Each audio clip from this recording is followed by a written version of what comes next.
When the people we love die, it can feel like part of us has gone with them. But thanks to York's Dead Good Festival, people are able to write one last letter to their loved ones. Well, the reason behind the whole Dead Good Festival is because as a society we find it very, very difficult to talk about death. In lots of ways it's the last taboo. So if people want to talk about death or find out about any aspect of death or dying, they can come to any of the events.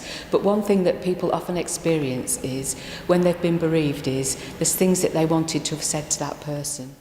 The last post provides a safe space for anyone to send a message to someone they miss. If it's somebody who's recently died, there's things that they still think, oh, I must tell that person something, and then they realise that they're no longer there. So in the immediate time after a bereavement, they can just fill in a card and post it in the box.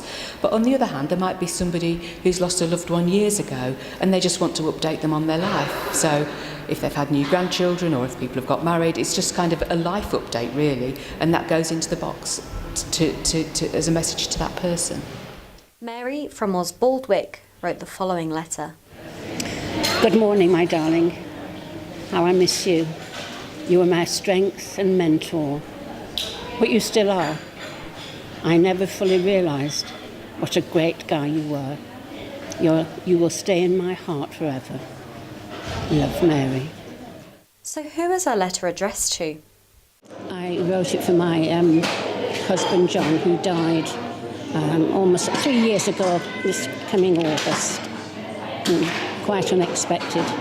It wasn't a terribly well man, but I certainly, myself and the children, think he had quite a few years left, but he slipped off the curb and they couldn't stop the hemorrhaging. And 2 weeks later, he died in the hospital. Yeah, it's as if it was yesterday. Mary told us how important it is for us to remember loved ones that have passed away. And yeah, he was lovely. He was a wonderful father, so solid and patient. Yeah, so solid and patient. Yeah, he was wonderful. I wish I'd said that more often. I really do. Look, we stayed together 53 years, and yes, there were ups and downs. It's far more ups than there were downs. And the children, he would be so proud of them. So proud of them. But the discussion doesn't stop here. And there's a little box here to tick. So if you tick the box, we will use whatever you've written anonymously in a film project in the future to carry this work forward. But if you don't tick the box, these will all get shredded at the end in a big shredding ceremony. And the way you use your card is up to you. It's a blank card.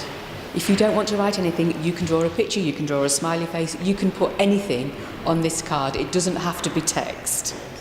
The postboxes are in every library in York, they're at Pickering Library, and they're at the hospital. So what would you write to a loved one that you lost? Kit Taylor, That's TV.